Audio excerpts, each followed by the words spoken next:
Unraveling the control. The days after the cafe incident were marked by a noticeable shift in Killua's behavior.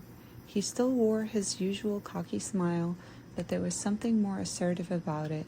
He would pull you into his arms, his touch lingering just a little longer than before. When you laughed, his eyes would soften, but there was always a certain possessiveness in the way his gaze never left you. You were his, and everyone knew it, and Killua didn't care who saw it. One day you found yourself walking through a park with him, the sunlight filtering through the trees, creating dappled patterns on the ground.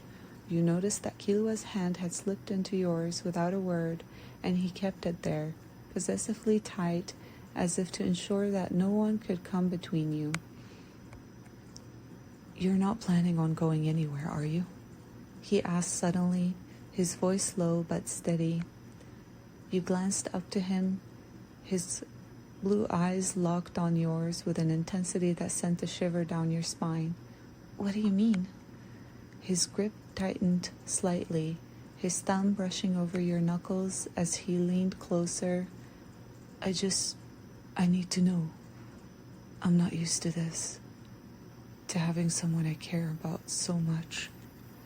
You could hear the vulnerability in his voice, the rare admission that he was, in his own way, afraid of losing you, and in that moment you realized just how deep his feelings for you ran. "I'm not going anywhere, Killua," you said, lifting your other hand to rest on his chest, feeling the steady beat of his heart. "You don't need to be afraid." He studied you for a long moment, his expression softening, his eyes flickered between your face and your hand on his chest, before he leaned down and kissed you gently on the forehead, the action surprisingly tender. "I'll never let anyone take you from me," he murmured against your skin. You smiled, the depth of his emotions overwhelming you. "I trust you." And in that moment, Killua Zaldik, for all his strength and arrogance, finally let go.